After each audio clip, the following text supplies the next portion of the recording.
आज हम शंख लिखित का जो धर्मसूत्र है, शंख लिखित धर्मसूत्र, उसका अध्ययन करेंगे कि शैली और विषय वस्तु, इसमें इसके आधार पर शंख लिखित का जो धर्मसूत्र है, जिसे कि शंख लिखित धर्मसूत्र कहते हैं, वह उसमें और अन्य जो धर्मसूत्र है उसमें समानता पाई जाती है, उनसे मिलता जुलता है।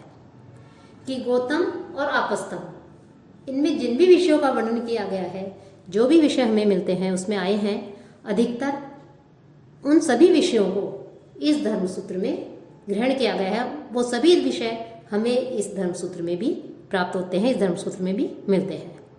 बहुत स्थानों पर तो यह धर्मसूत्र गौतम एवं बोधायन के में जो है, इनमें इन धर्मसूत्रों में समानता पाई जाती है, और कुछ विषयों में गौतम और आपस्तम से शंख लिखित जो है वो अधिक प्रगतिशील माना जाता है। कहीं कहीं विषय विस्तार में जो है यह धर्मसूत्र आपस्तम और बोधायन से भी बहुत आगे बढ़ा हुआ हमें दिखाई देता है। जैसे संपत्ति का विभाजन का हो, या जो वसीयत है, उस वसीयत का किस प्रकार से विभाजन किया जाए, कैसे वसीयत बनाई जाए, इसके विषय में यह जो है आपस्तम और गौतम धर्मसूत्र से भी अधिक जो है उन्होंने उल्लेख किया है, वर्णन किया है।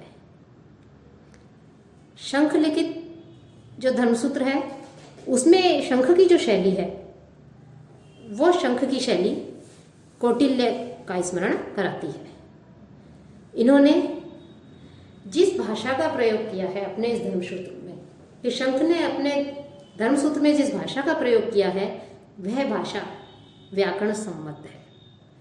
शंख ने याज्ञवल्क्य का नाम लिया है, लेकिन यहाँ हम यह नहीं कह सकते कि यह नाम जो है प्रसिद्ध जो स्मृतिकार हैं याज्ञवल्क्य, उनका नाम है। यह नाम स्मृतिकार का नहीं है, याज्ञवल्क्य ने, क्योंकि याज्ञवल्क्य जो हुए उन्होंने स्वयं शंख लिखित के नाम का अपने पूर्व के धर्माचार्यों में वर्णन किया, उनकी गणना की है। इस धर्मसूत्र का अध्ययन शुक्ल यजुर्वेद के जो अनुयायी थे, वाजसनेयी जो थे, उन वाजसनेयियों द्वारा इसका अध्ययन किया जाता था, इस शंख लिखित धर्मसूत्र का। तंत्र वार्तिक ने इस धर्मसूत्र से अनुष्टुप छंद वाले जो वाक्य हैं उनको उद्धृत किया है। महाभारत का जो शांति पर्व है, उसका भी मुख्य रूप से 23वां अध्याय है, उसमें शंख और लिखित इनकी कथा आई है। और याज्ञवल्क्य ने शंख लिखित को धर्मशास्त्रकारों में उसकी गणना की, जैसा हम पहले बता चुके हैं कि उन्होंने, याज्ञवल्क्य ने शंख लिखित का नाम अपने पूर्व के धर्माचार्यों में गिनाया है। उन्होंने उनको प्रमुख धर्मशास्त्रकारों में इनकी गिनती की है याज्ञवल्क्य ने। और जब पराशर स्मृति है, उस स्मृति में उल्लेख मिलता है कि कृतयुग, त्रेतायुग, द्वापर तथा कली के चारों युगों में मनु, गौतम, शंख लिखित एवं पराशर के अनुशासन जो है धर्म संबंधी प्रमाण माने जाते हैं, उन्हें प्रमाण के रूप में ग्रहण किया जाता है। जो विश्वरूप हुए हैं, उन्होंने यह कहा है, उन्होंने यह दर्शाया है कि वेदों पर आधारित एवं मनु ने जिस धर्म की व्यवस्था की है, वेदों पर आधारित जो धर्म है और मनु ने जिस प्रकार से धर्म की व्यवस्था की है, उस धर्म पर शंख लिखित ने खूब चिंतन मनन किया। और इस विश्वरूप के पश्चात अन्य जो भाष्यकार हुए हैं, निबंधकार हुए हैं, उन्होंने भी शंख लिखित का उद्धरण जो है उन्होंने अपने शास्त्रों में किया है। जो शंख लिखित का जो ये धर्मसूत्र है, यह इसका जो उद्धरण है, उन उद्धरणों में अधिकांश जो उद्धरण है वो गद्य में है, और यह इस धर्मसूत्र की कोई प्रति अभी प्राप्त नहीं हो सकती है। केवल उद्धरणों के रूप में ही यह धर्मसूत्र हमें मिलता है। इस धर्मसूत्र का जो गद्यांश है, उन गद्यांशों में वेदांगों, सांख्य, योग, धर्मशास्त्र आदि का हमें संकेत मिलता है। इसके उद्धरणों में हमें इन सब विषयों के विषय में संकेत मिलता है, इनका ज्ञान होता है।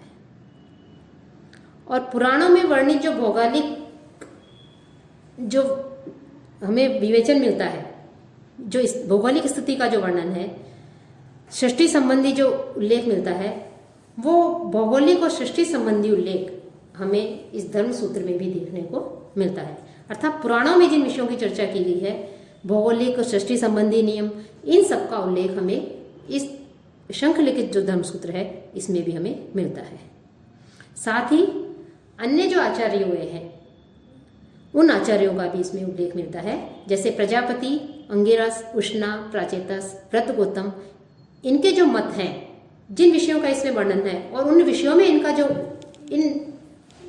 आचार्य हुए हैं, इन आचार्यों का जो मत है, उन मतों का भी उल्लेख हमें इस धर्म सूत्र में मिलता है।